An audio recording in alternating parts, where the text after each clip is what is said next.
Va a explicar todo solo desde una parte va a explicar el todo por una de sus partes.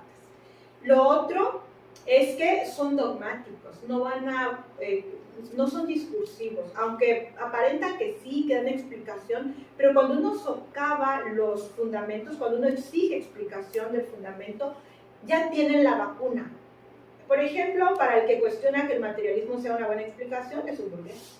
Hay un arte burgués y es malo, hay una música burguesa y es malo, una filosofía burguesa y por ser burguesa es mala.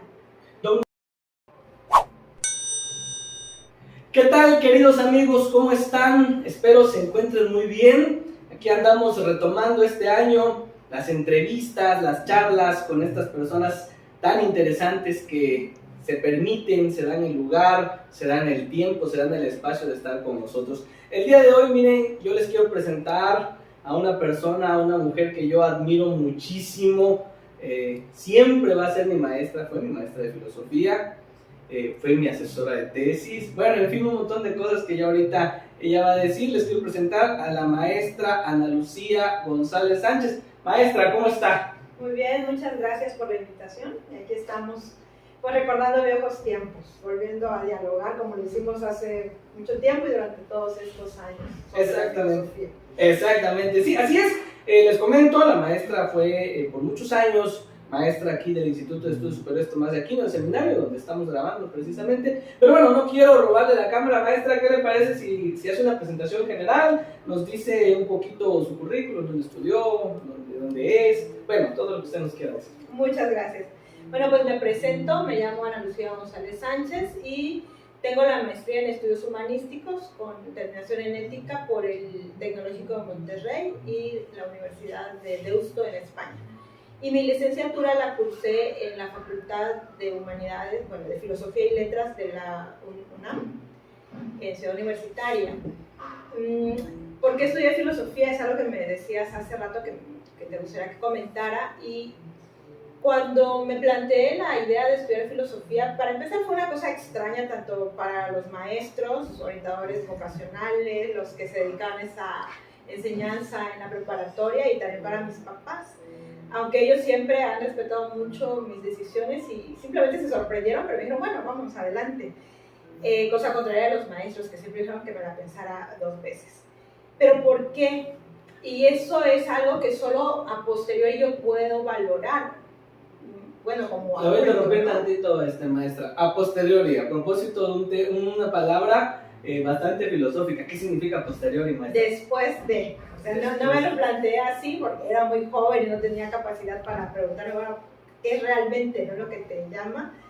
Sino ya después, con mi visión justamente de adulto, cuando empecé a tratar a los estudiantes, me di cuenta de que no era una decisión tan común, ¿no? Había muchas otras carreras que se le ocurre a la gente antes que estudiar filosofía.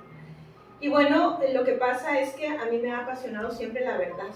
Creo que si yo pusiera los valores de mi vida en orden, la verdad ocuparía a lo mejor el primer lugar.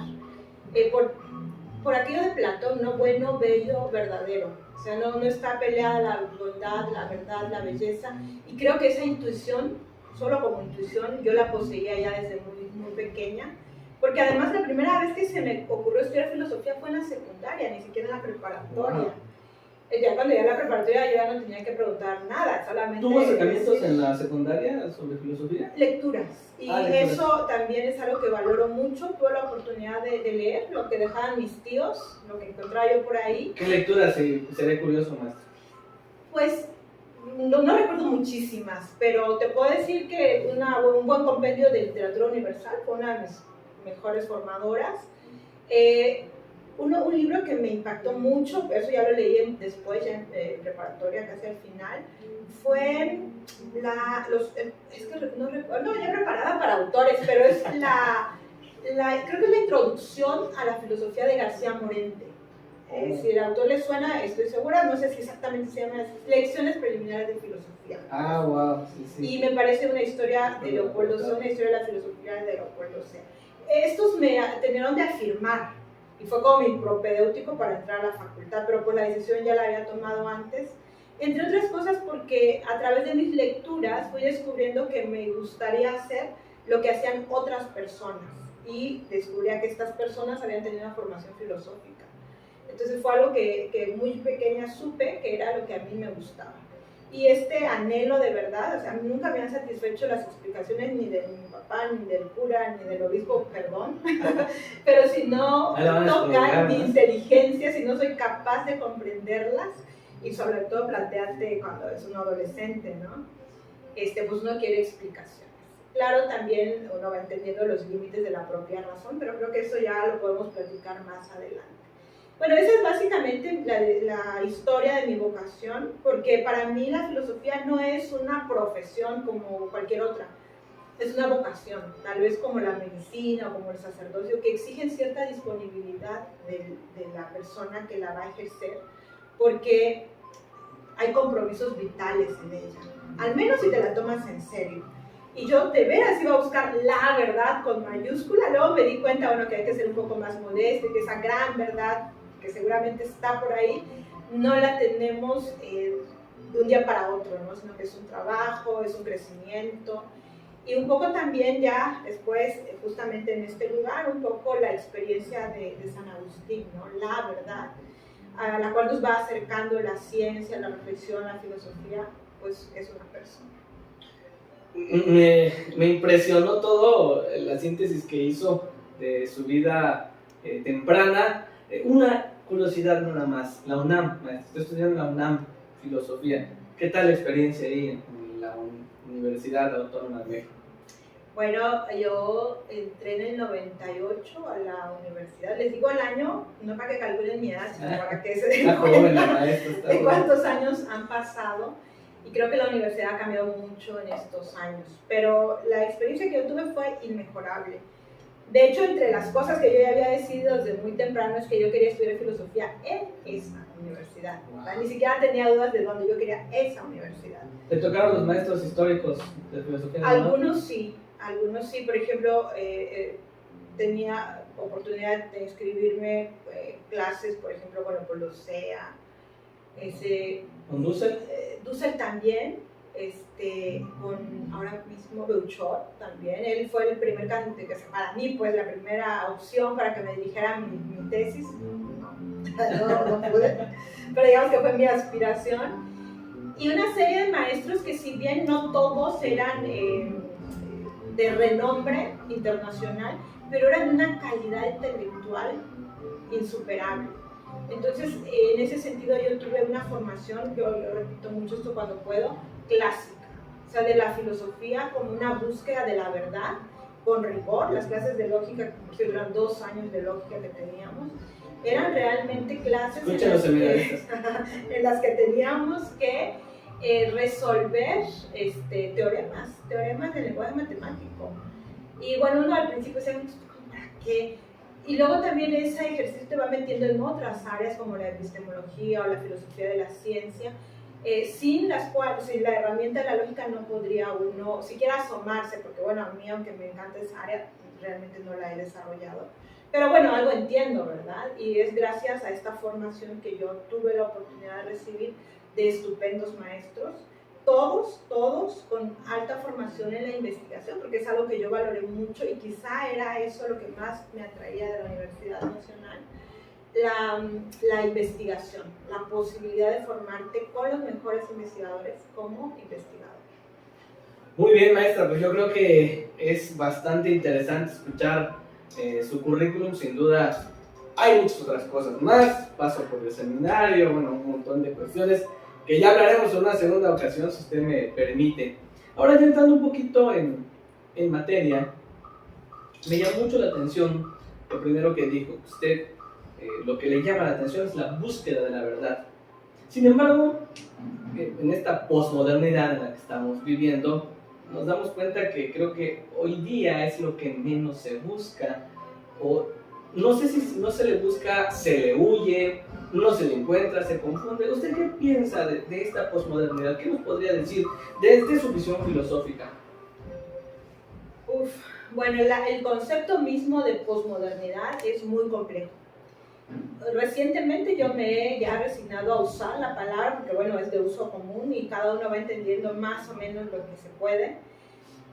Pero creo que si entendemos bien la propia idea de posmodernidad, es esta consecuencia lógica del excesivo racionalismo de la modernidad, como truncar la experiencia humana de sus raíces vitales.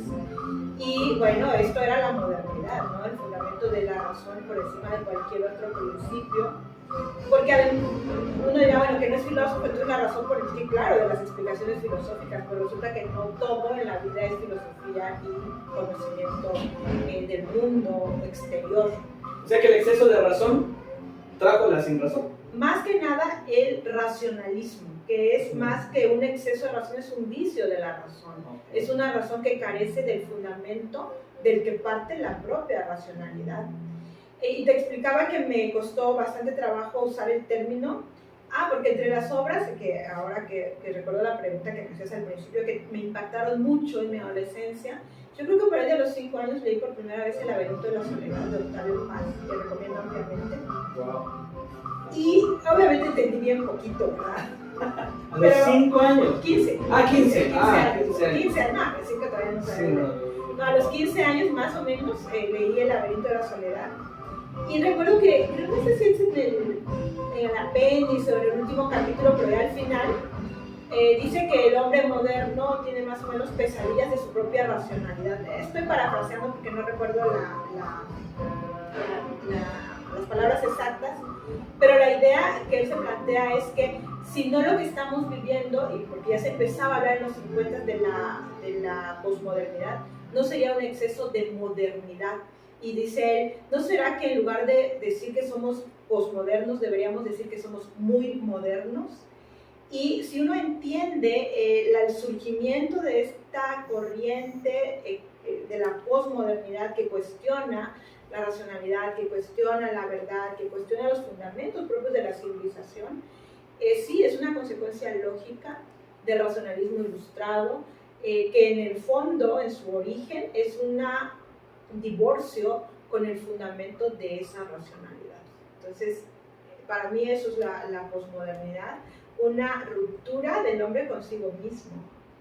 Más que lo que usted decía, entonces más que ser posmodernos somos extremadamente modernos por los vicios que trajo la modernidad, por lo que logré captar de lo que decía. ¿Ha tenido acercamientos a filósofos exageradamente modernos, hacia posmodernos? Pues no sé ahora cuáles serían los exageradamente modernos, pero mi formación, obviamente los clásicos, pero por mucho tiempo mi área de interés fue la filosofía moderna, perdón. Los clásicos han sido la formación de cajón de toda la filosofía. Pero digamos que mi área de interés ha sido la filosofía de la modernidad. Descartes, el empirismo inglés y Kant. Aquí me conocen por Kant. De hecho, eso le iba a preguntar, y qué bueno que usted lo sacó. Yo siempre había tenido ganas de preguntarles, ¿por qué Kant? O sea, les lo pongo en contexto. Cuando la maestra estaba aquí con nosotros, era famosa precisamente porque Kant era como la vara, como se medía todo, ¿no? No sé si eso lo entiendo, pero sí era un kantcentrismo. Pero sí nos llamaba la atención. Igual nosotros, como éramos estudiantes, no entendíamos del todo. Pero, ¿por qué Kant? Bueno, pues el por qué último solo Dios nos lo dirá algún día, ¿verdad? Porque tiene mucho que ver con situaciones concretas. Y es que la primera vez que me propuse hacer un trabajo para titularme, una tesis de licenciatura, por alguna razón se me ocurrió. Yo creo que la razón es que se me hacía muy difícil y yo quería terminar de comprenderlo. Entonces dije, bueno, si no le dedico el tiempo que tengo, nunca voy a entender a Kant. Y en el fondo intuía que Kant era de alguna manera la piedra explicativa de todo el proceso contemporáneo. Perdón, algunos han dicho que más que Descartes, Kant es el verdadero padre de la modernidad. ¿Usted lo cree así? Yo diría que Kant es el padre a lo mejor de la posmodernidad. Oh, eso es una revelación. Porque Kant ya empieza a cuestionar la objetividad del conocimiento. Descartes lo hace, pero de una manera... es decir, las consecuencias directas de Descartes todavía nos plantean la posibilidad de una explicación fundamental. O sea, hay algunos principios, aunque él los meta de manera un poco tramposa, pero están. En Kant los principios siempre van hacia el sujeto. Y esa es la piedra de toque de la posmodernidad. Subjetivista. No, Kant no es subjetivista, pero da pie al subjetivismo más radical, que es en el que nos encontramos. Él, a título personal, no lo es. Él, justamente todo su trabajo es para combatir lo que Hume nos había puesto en tela de juicio, ¿no? La objetividad de la ciencia. Lo que pasa es que, como quiere quedar bien por todos lados, termina diciendo que algo así como la ciencia, pero que al final está fundamentada en principios subjetivos. Por eso se le tacha de idealista. Ajá. Y el idealismo es la base de todo subjetivo. De todo subjetivo, sí, en eso estoy totalmente de acuerdo. No se puede conocer el nómeno, sino solamente el fenómeno. Exacto. El fenómeno depende de nuestras capacidades cognitivas. ¿Y eso es lo que le llamaba la atención? Bueno, me llamaba la atención que yo no podía entenderlo, que no me lo habían explicado bien y yo quería entenderlo bien. Entonces tuve la suerte, sí, la suerte de ser asesorada por uno de los grandes maestros de la facultad que llevaban ese tema. Un estupendo investigador, pero como asesor de tesis, digamos que yo no le di el ancho como alumno. Pues tuve que abandonar el proyecto después de trabajarlo por más de un año. Era muy exigente, así como usted. Era muy exigente. No. Yo, como anécdota, voy a hacer aquí mi catarsis. Cuando yo hice mi tesis, la maestra fue mi asesora. Creo que fue el primero que ustedes, o sea, que asesoró y que se tituló, ¿verdad? Que se tituló porque ya había asesorado antes. Yo rompí la barrera porque creo que fue la primera vez. Pero sí, o sea, una de las anécdotas que les he contado incluso a los muchachos, los seminaristas, es que a mí me preocupaba porque mis compañeros llevan en el segundo capítulo y yo no pasaba del protocolo. Pero recuerdo una cosa que usted me dijo: si queda bien tu protocolo, tienes el 50% de tu tesis hecha. Y ciertamente sí fue, una vez que quedó el protocolo, pues prácticamente ya. Pero sí me hizo sufrir mucho. Bueno, pues digamos que yo ya había pasado por ahí. Se repiten, entonces, cuidado mis asesorados. Bueno, pero yo no tuve tanto éxito como tú, porque yo tuve que abandonar el proyecto.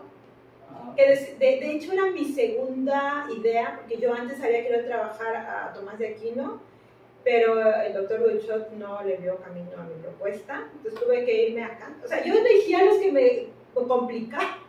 No porque me guste sufrir, sino porque lo que te comentaba al principio, mi anhelo de entrar a la facultad era entender, tener fundamentos para comprender la realidad, explicarla. Y bueno, no podía dar muchos pasos en la dirección correcta si los fundamentos no los tenía claros. Y yo intuía, creo que esto tampoco es que sea es descubrir lo negro de la filosofía, que Tomás de Aquino es un punto de referencia insoslayable, nos guste o no. De hecho, yo no era tomista, es decir, yo no simpatizaba demasiado con el tomismo que me habían presentado, porque era muy acartonado.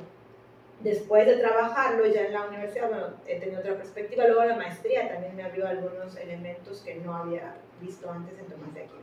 Pero el punto es que me aceptaron el proyecto con Kant, lo trabajé, no sé, 2 años tal vez, hasta que dije, bueno, hay que ser más pragmáticos y esto no va a salir. Así que me guardé todo lo que había aprendido, porque eso sí fue mucho aprendizaje. Ahí terminé de aterrizar a Descartes, a Hume, en general los autores que después han sido mi referencia para impartir clases. Bueno, y luego terminé haciendo una tesis más bien pedagógica sobre metodología de investigación, y ese ya es otra historia, pero que también ha sido muy, muy útil, muy fecunda para mi labor. Sí, de hecho, creo que aquí en el seminario nosotros llevamos eso, ¿verdad? Como bibliografía básica. Sí, mis primeros cursos los utilizamos como bibliografía básica y bastante bien. De hecho, si yo recuerdo que aprendí a hacer un protocolo, a hacer una tesis, fue gracias a esa pedagogía. A esos cuadritos. Sí, que definitivamente. No, y ahora me han ayudado mucho con los muchachos, porque es plantearte una pregunta, hacer una respuesta, y que en esa respuesta ya vaya una idea completa. O sea, esas cosas, ¿no? Y de esa respuesta poder sacar los capítulos. Bueno, fue con ella, con los seminaristas que vean el video, fue con ella que está la culpable. Pero en buena onda. A mí me gustaría seguir, maestra, con Kant. Me llamó muchísimo la atención esta afirmación. No sé si usted es la primera que lo dice, pero sí que yo recuerdo de otro lado que Kant fue el padre de la posmodernidad. Tal vez no a título de manera axiomática, pero sí de una manera bastante sostenida lo que dice. Entonces, podríamos decir que, no sé si llamarle así, pero la descomposición de nuestra sociedad epistemológicamente tiene su origen en Kant. Bueno, sería un poco injusto plantearlo así llanamente, porque de hecho Kant todavía es bueno, Hegel después, pero Kant es un sistema filosófico. Kant no es relativista ni consensualista, pero abre la puerta. Subjetivista, pero abre la puerta de tal manera que no va a dejar muchas soluciones después de él, o sea, muchos caminos por andar después de él, y podemos ver, por ejemplo, ¿qué sigue después de Kant? Pues Hegel. ¿Qué es Hegel? El idealismo en su máxima expresión. Pero también sigue Marx, ¿no? Sí. O sigue Schopenhauer, o, bueno, ahora mismo se me fueron algunos nombres. Y si vemos lo que hay después de Kant, vamos a ver que todos ellos están remitiendo a ese subjetivismo kantiano que pretende mostrarnos el mundo de una manera que sea, digamos, con leyes, con principios generales, pero al mismo tiempo basado en el propio sujeto. ¿Hay influencia de Kant en Hegel? Sí, ¿Mucha? Sí, yo creo que el idealismo de Hegel no se puede entender sin Kant. O sea, ahí podríamos ver a Kant. Entonces, cuando se habla de la izquierda y la derecha hegeliana, podríamos remitirnos a Kant también. Bueno, es que el propio Marx tiene muchos postulados, ni siquiera pasan por Hegel, sino directamente por Kant. Aparte que se está peleando porque metió ideas que no le gustaban a Marx, dice por la puerta de atrás. Pero hay una referencia directa en la obra de Marx hacia la obra de Kant. Sin embargo, yo realmente ahorita mismo no podría dar muchos ejemplos, como que no me conecté con este tema antes de venir acá, pero así grosso modo es lo que te puedo comentar. En la segunda plática yo creo que sería después, muy bueno, porque sí. Yo ahorita más sí no tenía tan en cuenta eso, y sí exigiría, bueno, ser más concretos a la hora de decir, bueno, estas son las ideas, ¿no? Que en algunas clases lo hemos explicado, pero ahorita no haría justicia, pues. No, es que me llama mucho la atención. De hecho, yo iba a preguntarle acerca del formalismo kantiano, o sea, en la cuestión ética, si eso también tiene repercusiones después de, si el formalismo kantiano, la ética kantiana, la deontología kantiana, va a tener repercusiones que nos lleven también a un subjetivismo. Bueno, yo creo que ahí está la batalla más interesante de Kant. Él lucha por una objetividad ética, es decir, la valoración ética no puede estar sujeta a sentimientos o acontecimientos particulares. El punto, bueno, como tú debes de saber bien, es que el principio ético kantiano es totalmente formal, entonces no hay contenidos. Eso a mí me parece bien en principio. Sin embargo, tampoco es posible como desarrollar mucho ese sistema a manera de un sistema de propuestas. ¿Vivirlo? No vivirlo, yo hablo ahorita simplemente a nivel teórico. Okay. No, ya, la vivencia siempre va a ser mucho más problemática, pero si todavía no logramos aclarar las ideas, hay que ver a dónde vamos. Sin embargo, yo a Kant no le atribuyo, no tanto es a la ética de Kant, como a la crítica de la razón pura de Kant. Esa es la que más influyó en la crítica de la razón pura. Desde mi punto de vista, sí.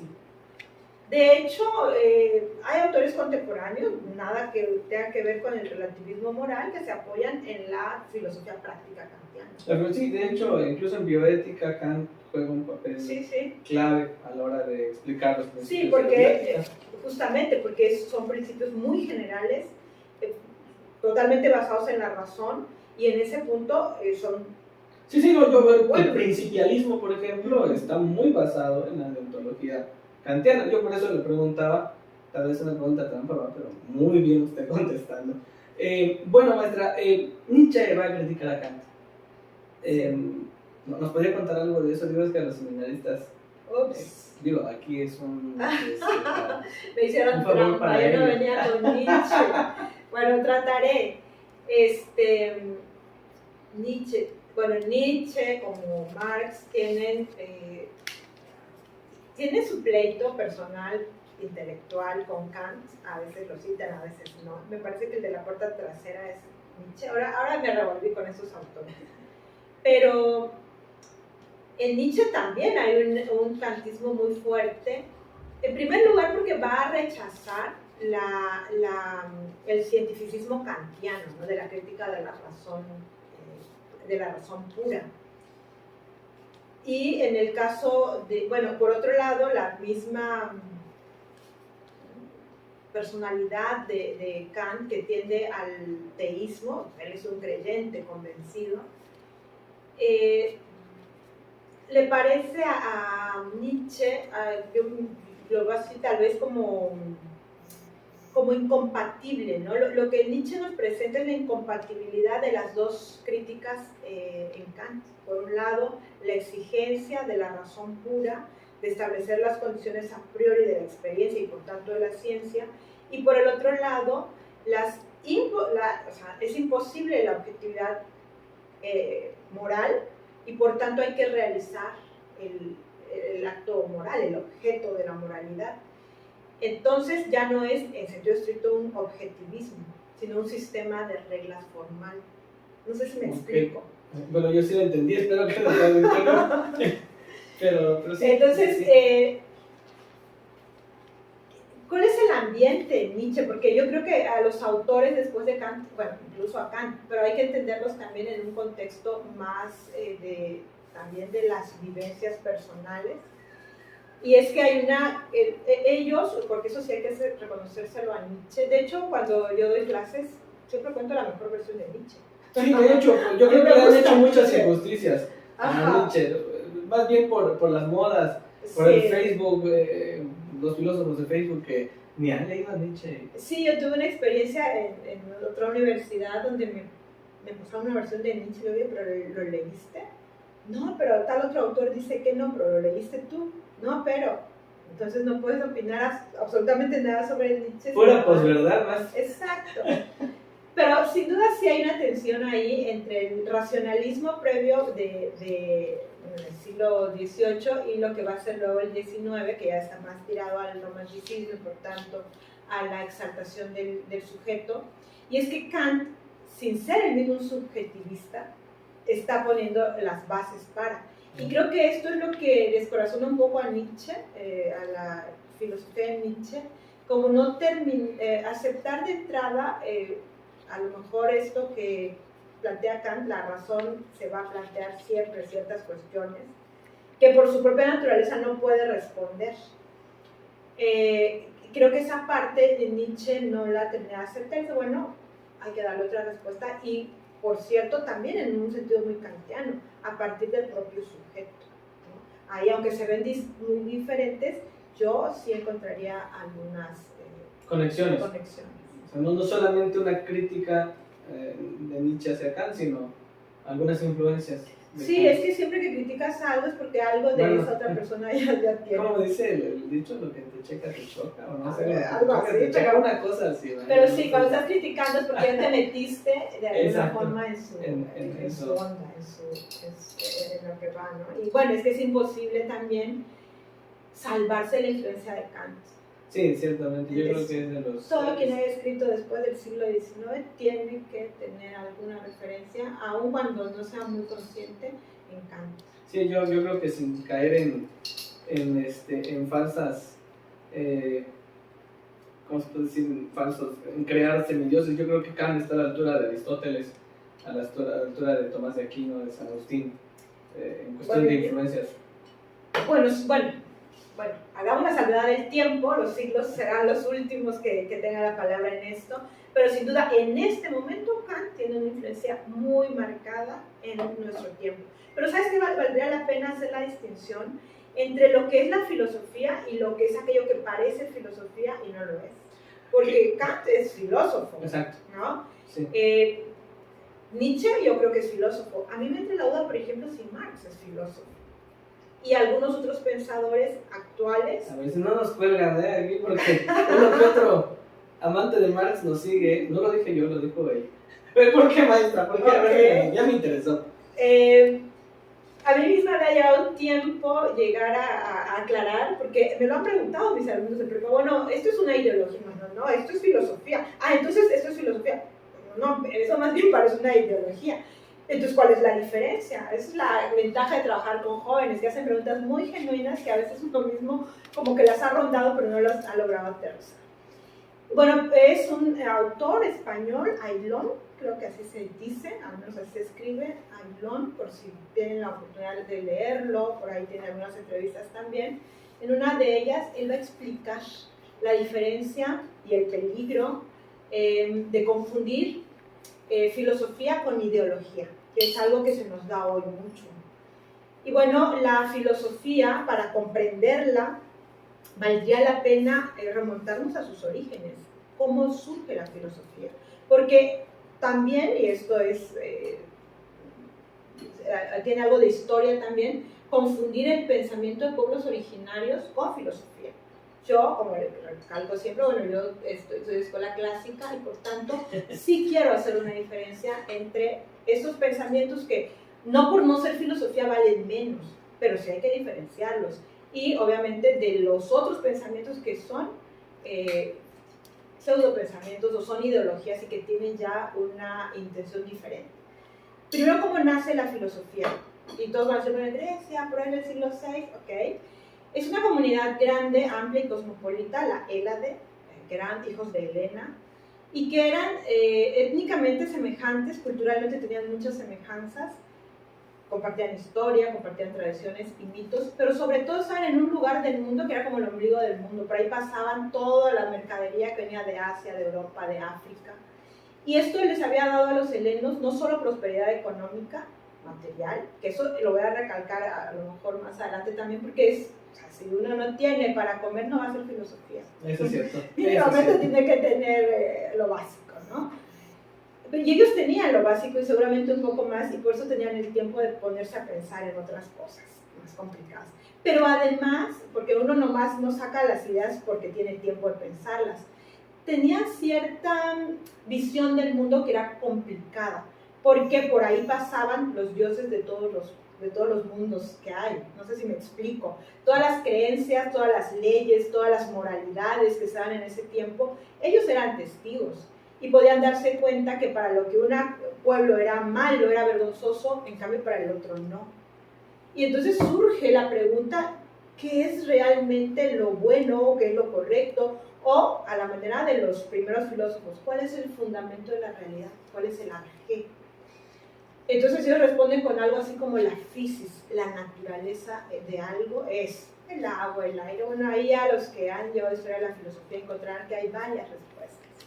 Con los presocráticos. Con los presocráticos.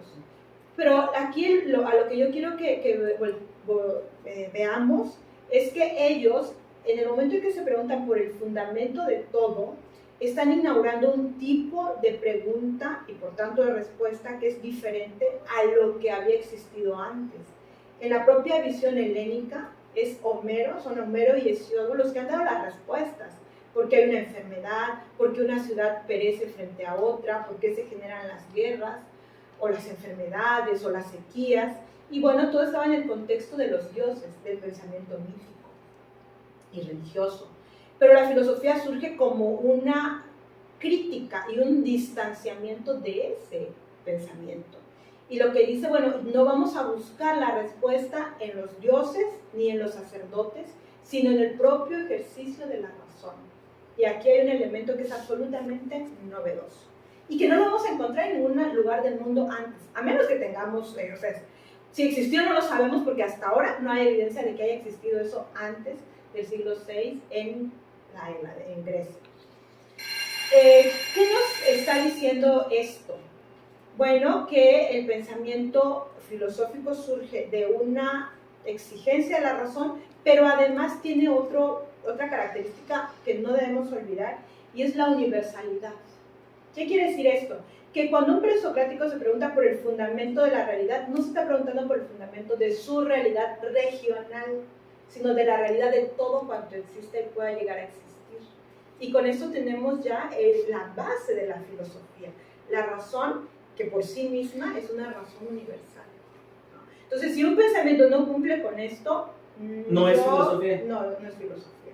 Pero que no sea filosofía no le quita valor. En resumen, tiene que ser universal, punto. Ajá. La primera característica. La segunda, que sea una respuesta netamente de la razón. De la razón. Bueno, pero ¿qué quiere decir de la razón? Porque de hecho la idea de razón ya incluye la racionalidad. ¿Qué queremos decir con racionalidad? Yo utilizo, bueno, así me enseñan los maestros, a definirlo como discursividad, pero aquí se confunde mucho la idea de discurso con echar rollo. Más bien la discursividad o el pensamiento dialógico, que sea discutible. Okay. O sea, que tú me puedas cuestionar, o dialéctico es otra forma, pero me gusta más discursivo porque la dialéctica también es algo como enfrentamiento. No necesariamente, pero yo estoy aludiendo a lo que normalmente se cree. Sí, claro. Entonces la discursividad a mí me trae a la mente la idea de que algo se puede evaluar, se puede discutir, se puede corregir. Esa es la esencia de la racionalidad. No es tener la razón, sino buscar la razón, buscar la explicación, y como es racional, se puede discutir, se puede corregir, se puede borrar y volver a empezar. Y esa es la forma en la que surge la filosofía.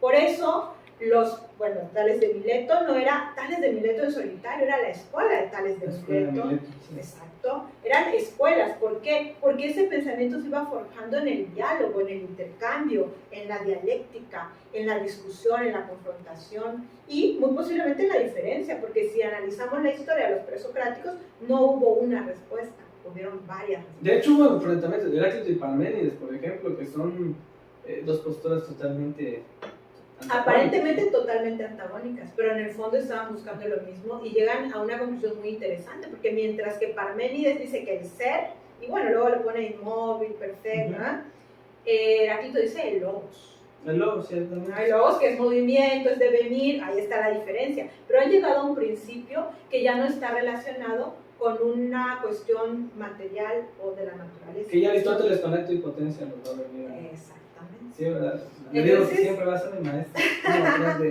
¿Cómo aprende uno acá? Y entonces ahí tenemos, por ejemplo, cuáles son los criterios que yo les propongo para identificar qué es filosofía. Entonces de ahí tenemos una tradición que se extiende hasta nuestros días y que se puede encontrar en muchísimas lenguas, pero que si no tiene la vocación de la universalidad y al diálogo, a la discursividad, hay que dudar de que sea filosofía, ¿no? Si es un pensamiento netamente racional y quiere explicar algo solamente para este momento, no es filosofía, porque la filosofía nace como una ruptura justamente con un pensamiento que se centra solo en una perspectiva de la realidad, en una región y en unos intereses particulares. Ahora bien, entonces eso es filosofía. Entonces, ¿cómo definiría ideología? Ahí va la otra parte, porque es aquí donde el maestro Aylon me abrió la mente. Y bueno, algo que a lo mejor ya intuimos, pero ¿cómo se explica esto? Bueno, él va a caracterizar las ideologías, obviamente son un pensamiento y son una explicación de la realidad, como lo es la filosofía, la religión o la ciencia, o las cosmovisiones de los pueblos originarios. Pero las ideologías normalmente son truncas, explican toda la realidad solamente desde una de sus perspectivas. Por ejemplo, el materialismo explica solo desde la materia toda la realidad del ser humano, que también es espiritual, porque de otra manera, bueno, entonces explica el tema de la libertad humana dentro del contexto del materialismo. Otras ideologías que explican todo desde el poder, Foucault, ¿no? Claro. Foucault todo lo explica desde el poder, las relaciones de parentesco, las relaciones jerárquicas, la escuela, todo lo explica desde solo un punto de vista que es el poder. Y bueno, podríamos dar ejemplos, pero con esos tenemos ya buenos ejemplos y que además están muy, muy vigentes y luego se combinan y salen cosas raras. Bueno, esa es una característica. Va a explicar todo solo desde una parte va a explicar el todo por una de sus partes. Lo otro es que son dogmáticos, no son discursivos, aunque aparentan que sí, que dan explicación, pero cuando uno socava los fundamentos, cuando uno exige explicación del fundamento, ya tienen la vacuna. Por ejemplo, para el que cuestiona que el materialismo sea una buena explicación, es un burgués. Hay un arte burgués y es malo, hay una música burguesa y es malo, una filosofía burguesa y por ser burguesa es mala. Dogmático en el sentido de cerrado, además que no en el sentido medieval. No, en el sentido en el que la filosofía usa la palabra dogmático es que no da explicaciones. Exacto, en eso. Eso, básicamente. Ideológico, sí. Es esa parte que no supera la crítica, eso es el dogmatismo, se entiende por contraposición a lo crítico, a lo que analiza y hace juicios. Entonces, el materialismo, quien lo cuestiona es un burgués. El que cuestiona las relaciones de poder que establece Michel Foucault, es un heteropatriarcal. O bueno, o algunas otras palabras que va a ir acuñando él, pero ya dentro de la misma explicación está la imposibilidad de poder entender el trasfondo, de poder ofrecer una explicación objetiva de lo que es la esencia de su pensamiento. Una ideología no tiene entonces una explicación fundamental. No, porque carece de fundamentos. Carece de fundamentos y es donde viene el problema. O sea, se sostiene a sí mismo. Exacto. No tiene una correspondencia con la realidad. Con la realidad. Y el otro idealista. elemento... ¿Ah? Es idealista, la ideología. Es que el idealismo, como ya viene también marcado por esta idea de Kant, no sería justo, pero es subjetivista. Okay. Eso sí es más azotado. Sí, más preciso. Y otro elemento, y ahí es donde tenemos que, porque hasta ahí digamos, bueno, si soy inteligente tal vez no me agarre, ¿verdad? Tan desprevenido. Pero además las ideologías tienen una función muy, muy clara y es el poder. Las ideologías surgen como formas de hacerse con el poder político, poder social, cualquier tipo de poder religioso, no tiene que estar definido, pero las ideologías persiguen la adquisición del poder y por eso son tan peligrosas, porque no solamente es una explicación mala de la realidad, sino es una explicación interesada para ciertos fines. Exactamente, buscan específicamente toda ideología. Sí, claro, eso es lo que buscan hacer. Algunas con mayor conciencia, otras con menor conciencia. Y sobre todo, las personas que están ideologizadas en general no suelen ser conscientes, salvo los que han implementado, ¿verdad?, el modelo. Pero mucha gente sigue ideologías de muy buena fe, pero las ideologías tienen un interés y ahí no hay, o sea, hay que analizar su discurso, hay que analizar la forma en que promueven su discurso, hay que analizar los resultados que se obtienen y vamos a darnos cuenta que todas las ideologías tienen un interés. Ok, me surgió una pregunta, no sé si la pueda plantear como tal, pero ojalá me capte la idea. Entonces, ahora que tenemos ideología por un lado, filosofía por otro lado, ¿no volvemos a caer en la misma dialéctica? Filosofía versus ideología. Ok, no sé si si estoy entendiendo, pero es que se ha sido por siempre la historia de la filosofía. ¿La filosofía lucha contra la ideología? Sí, pero lo que pasa es que no siempre las ideologías han tenido teóricos como lo tienen hoy. Okay. Esa es la diferencia. O sea, siempre ha habido ideas erróneas de la realidad y gente que ha querido utilizar esas ideas para un beneficio personal o de grupo. La gran diferencia hoy, posiblemente habría que pensarlo, yo los invito a pensar sobre esto, es que hay muchos intelectuales comprometidos con causas ideológicas. Y si los hubieron en el pasado, no llegaron hasta nosotros, ¿no? Por lo menos no en las cantidades que percibimos que hay actualmente. Pero también, al estar en un mundo globalizado, quien persigue el poder hoy en día tiene que perseguirlo de manera global.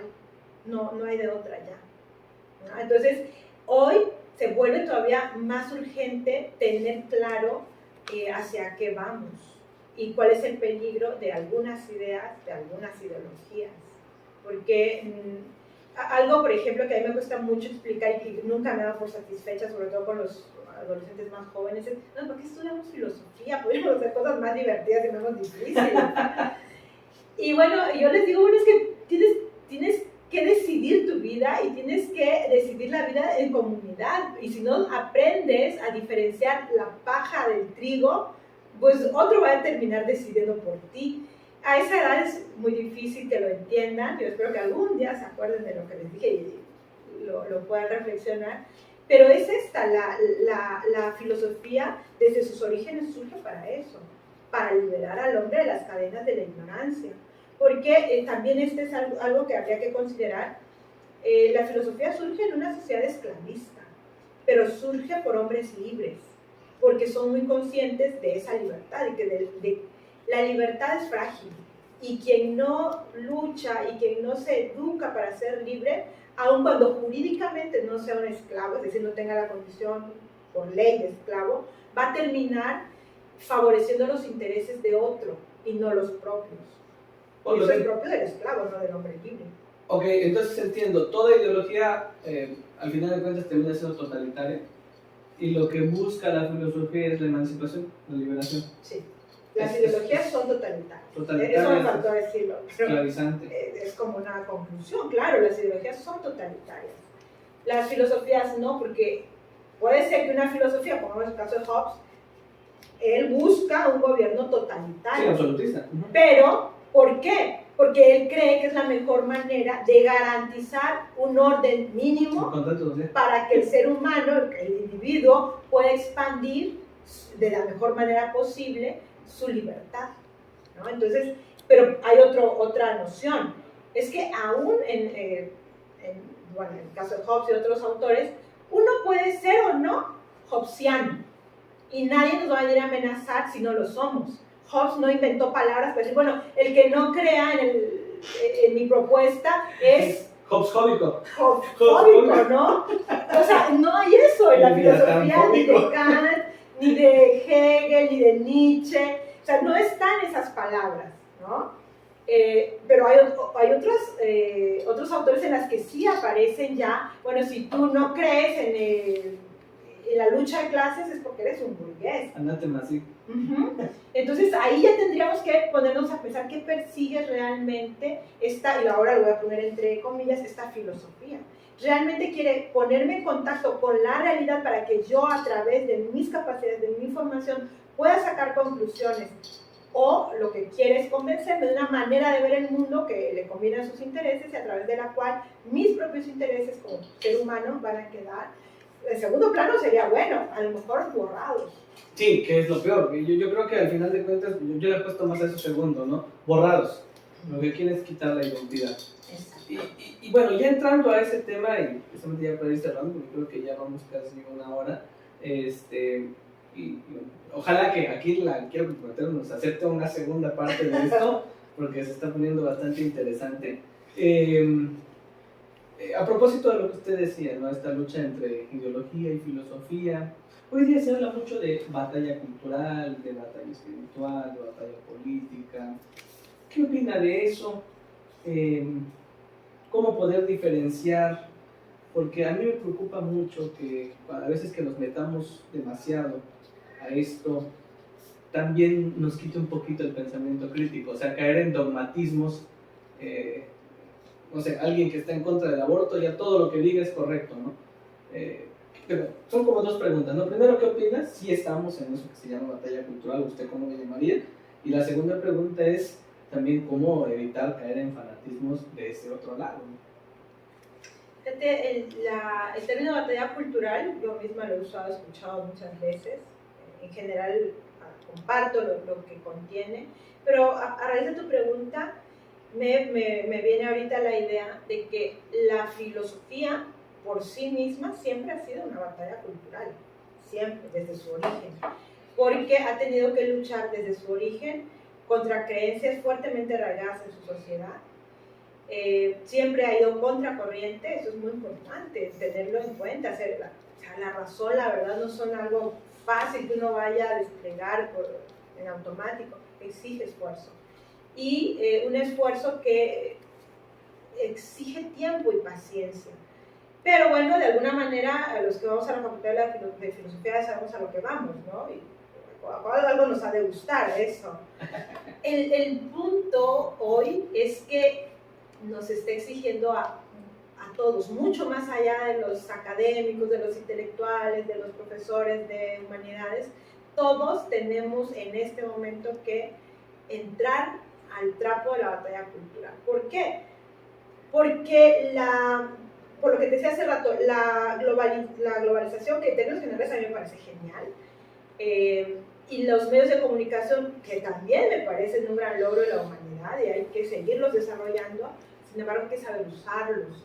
Y ahí es donde empieza la batalla cultural, porque la batalla cultural empieza mucho antes de que aparezca esta o aquella idea en aquella red social. Empieza desde el momento en el que hay aparatos en nuestras casas, en nuestras manos, en las manos de nuestros jóvenes, que ya tienen un poder mucho mayor que los propios padres y maestros para forjar la mentalidad. Ahí ya tenemos un primer elemento. A partir de ahí, lo que venga, pues hay que estar atentos, porque así como pueden venir cosas muy buenas, también pueden venir cosas muy malas. Por eso, hoy más que nunca, se hace absolutamente necesario una formación filosófica.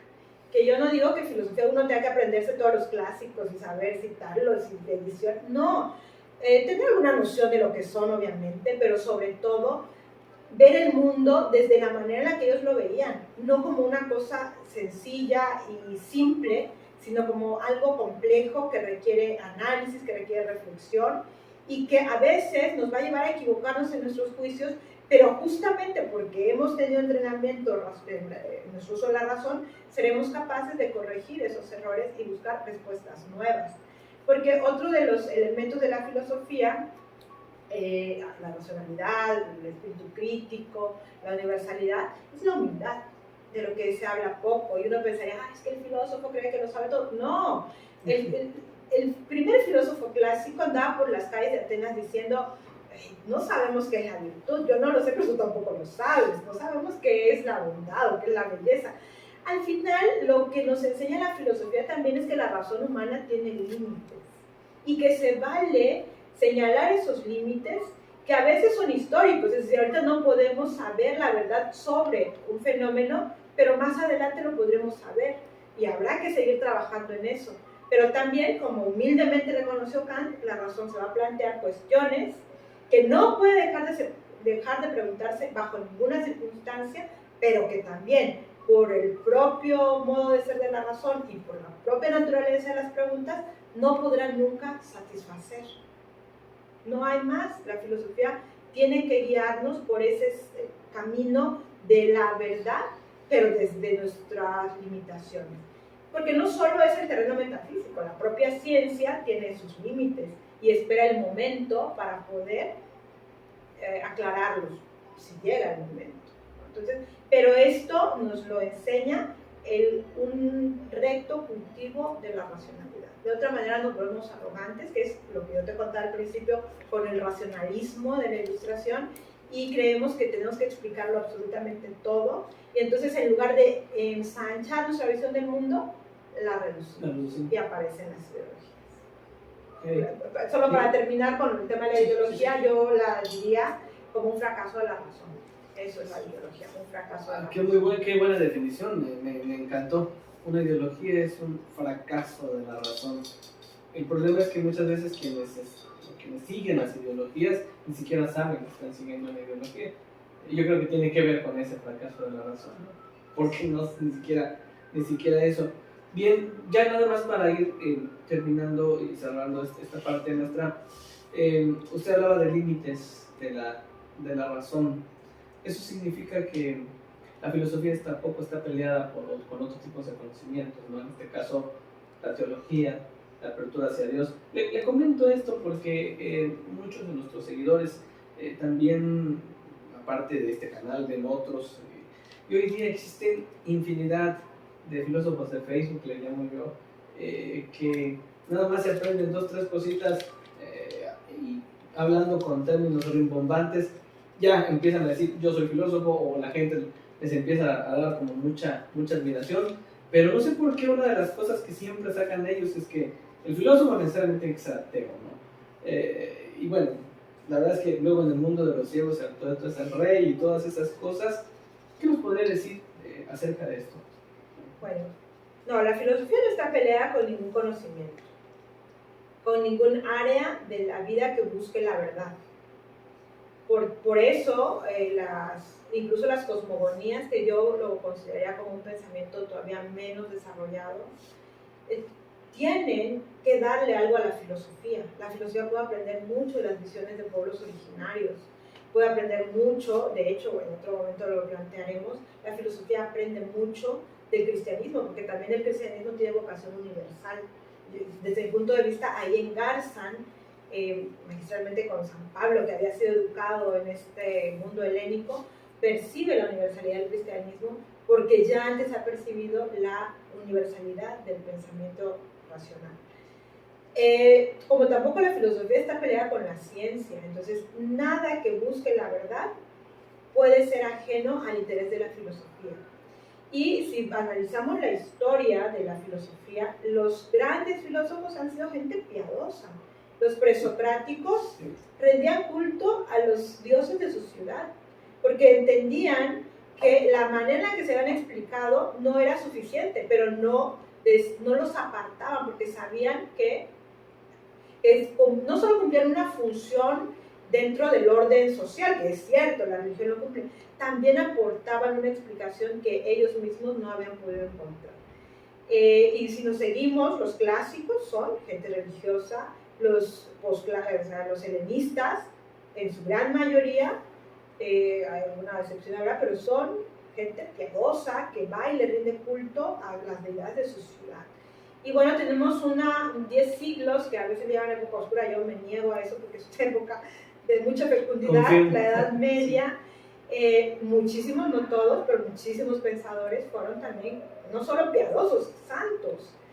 Y bueno, Descartes, Kant, Hegel, todos ellos eran gente religiosa, profesaban una religión. Y en la actualidad también hay personas, filósofos contemporáneos o pensadores o científicos contemporáneos, por irnos a otras áreas, que tienen convicciones religiosas, pero no solo, digamos, aquí está mi filosofía y aquí está mi religión, porque sería una salida fácil, sino de entender de que no hay contradicciones o doble verdad, como pensaron algunos tradiciones anteriores a la nuestra, quizá alguno todavía lo piensa, sino que no tiene que haber contradicciones. Lo que sí hay son límites. Hay cosas que la religión no puede explicar, y hay cosas que la ciencia no puede explicar, y hay cosas que la filosofía no puede explicar. Pero aquí está lo que a mí por lo menos me fascina de la filosofía. El que no se lo puede explicar, la filosofía no renuncia a preguntárselo. Y ahí está la genialidad de la filosofía. Porque bueno, yo no puedo explicar el origen último de todo lo que existe, pero puedo intentarlo. Puedo intentarlo y en el camino voy encontrando otras cosas, como sucede con Demócrito, ¿no? No encontró el fundamento fundamental de todo lo que buscaba, pero encontró el átomo. 2000 años después le dijeron, tenía razón, ¿no? O sea, eso es la filosofía.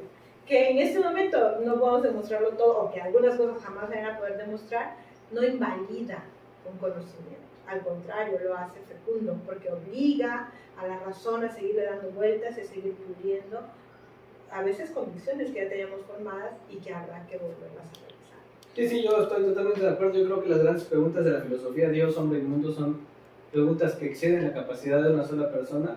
Yo creo que es la universalidad humana, y creo que hasta el fin de los tiempos eso se va a seguir preguntando, pero al final de cuentas es lo que enriquece la filosofía. Maestra, pues no sé si alguna otra cosa nos quisiera comentar ya para despedirnos. Pues agradecer primero la invitación, como te comentaba ayer, es un privilegio tener un micrófono delante de uno y ojalá a alguien le pueda servir lo que acabamos de platicar. Y en segundo lugar, felicitarte por este esfuerzo de llevar este programa, porque pues es un esfuerzo, implica muchísimas cosas y bueno, una gran generosidad de tu parte, que hayas compartido conmigo el espacio y que lleves a muchas personas estas herramientas para esta batalla cultural, que ya no solo corresponde a los filósofos, sino que ahora tenemos que estar todos en pie de lucha, y que no se trata de defender una versión de la realidad, sino el derecho a tener una visión de la realidad. Y eso es fundamental. Pues muchísimas gracias, ya estamos terminando justito porque ya está la marimba sonando, no sé si lo escuchan, pero bien justito estamos terminando. Yo le quiero agradecer muchísimo nuevamente, maestra, por aceptar esta invitación. Gracias a todo el auditorio también por estar con nosotros, por apoyarnos. Les sigo pidiendo su colaboración para que nos ayuden a hacer que esto llegue. A veces compartimos cosas que no dejan mucho de productivo, pero yo creo que esto al menos nos puede hacer pensar algo. Muchísimas gracias a todos y nos vemos en la siguiente charla. Hasta luego.